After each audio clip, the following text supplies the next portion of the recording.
So students, पिछली class में आपने वूल यील्डिंग एनिमल्स के बारे में पढ़ा था। All of you know that wool is obtained from the fleece. Fleece सबको पता है, hair with skin, the upper most layer of the skin, जो डेड स्किन होती है उसके साथ ही जो हेयर होते हैं, दैट इज़ कॉल्ड फ्लीस। और ये शीप, गोट, कैमल या रैबिट, लैम, अल्पैका और कुछ और भी एनिमल्स हैं जिनसे वूल मिलती है। These animals have a thick coat of hair on their bodies because the hair traps hair and air is a poor conductor of heat. So thick layer of hair keeps their body warm and protects them from harsh cold. For obtaining wool, animals are reared and then their hair is cut and processed into wool. So what is fleece and wool bearing animals? Fleece and wool bearing animals like sheep, goat, camel, yak, llama, alpaca bear two types of hair. ये आपने पिछली class में पढ़ा था, coarse hair and fine soft under hair. So fine soft hair is found close to the skin in such animals, and the fine soft under hair of animal like sheep, goat, etc. is called fleece. So animal having fine soft hair or fleece on their body are called wool bearing animals. So what is animal wool?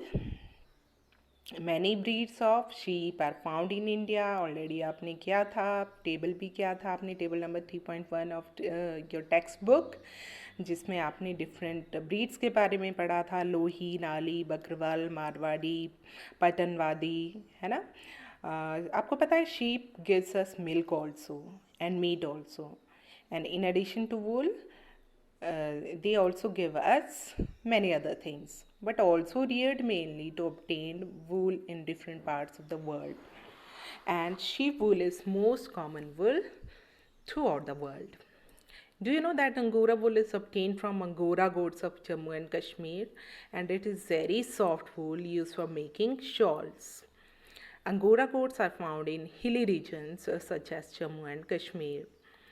Pashmina wool is obtained from Pashmina goats, and yak wool is obtained commonly in Tibet and Ladakh. Alpaca and llama found in South America. They also give wool, and camel hair is also used as wool. You already have studied in last chapter. Today we will study about rearing and breeding of sheep. है ना, sheep को क्यों पाला जाता है? When we take care of sheep, we keep them for their wool, then it is called rearing. And it is reared in many parts of a country like Jammu and Kashmir, Himachal Pradesh, Uttaranchal, Sikkim, Arunachal Pradesh, Haryana, Punjab, Rajasthan, Gujarat, etc. I hope आपने activity की होगी। मैंने आपको activity 3.3 suggest की थी आपकी text book में, जिसमें आपको क्या करना था, मैप इंडिया का पेस्ट करना था और मार्क करने थे वो places where you find animals that provide wool, और आपको डिफरेंट कलर्स का यूज़ करके डिनोट करनी थी locations for different wool yielding animals. I hope कल तक आप ये काम कंप्लीट कर लेंगे, ठीक है। So students, you know that sheep feed on grass and leaves, and they are also fed with a mixture of pulses, corn, jawar, oil cakes and minerals. आप अपनी अगर बुक पढ़ोगे, आपकी बुक में सब कुछ दिया है। In winter, sheep are kept indoors and fed on leaves, grain and dry fodders. And some breeds of sheep have thick hair on their body which yield good quality wool in large quantities. They are selectively bred to get sheep of good breed.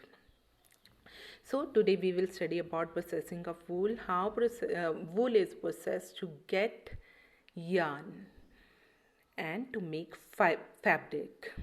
So the processing of changing fleece into wool involves these 6 steps. First is shearing, second is scouring, third is sorting, fourth is burr separation, fifth is dyeing, and sixth is spinning.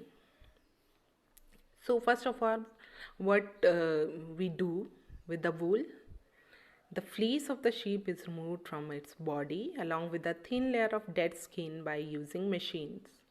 The process of removal of this fleece from animal is called shearing. ये आपको कभी कभी note आ जाता है 1 number का या 2 number का, what is sharing, scouring, है ना। तो व्हाट इज शेयरिंग, शेयरिंग आप याद रखोगे शेविंग से, है ना, बिल्कुल जैसे ह्यूमन बीइंग्स में होता है।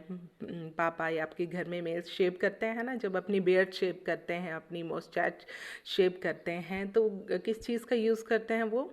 ट्रिमर का यूज़ करते हैं या शेवर का यूज़ करते हैं। वैसे ही जब शेप की बॉडी से उनकी upper most layer of skin को बालों के साथ निकाल दिया जाता है with the help of a trimmer, then it is called shearing. Trimmer का भी यूज़ किया जाता है और कुछ आजकल तो मशीन्स का भी यूज़ किया जाता है। अभी मैं आपको वीडियो सेंड करूँगी जिसमें वूल को फ्लीस को शेप किया जा रहा है, उसकी शेयरिंग की जा रही है। एक बहुत ही इंटरेस्टिंग वीडियो और भी है जिसमें एक शीप भाग जाती है, अपने झुंड से अलग हो जाती है और जंगल में चली जाती है, और जंगल से जब 6 साल के बाद वो वापस आती है तो वो बिल्कुल एक वूल के गोले की तरह नज़र आती है, क्योंकि उसकी शेयरिंग नहीं हो रही होती है और उनके बाल तो कंटिन्यूसली ग्रो करते रहते हैं ना, बढ़ते रहते हैं, तो बिल्कुल एक वूल के एक बहुत बड़े गोले की तरह वो नज़र आती है। तो अभी मैं एक बहुत इंटरेस्टिंग सा वीडियो आपको सेंड करूँगी, वो अभी आप देखना, है ना। So this process, the process of removal of the fleece from animal is called sharing.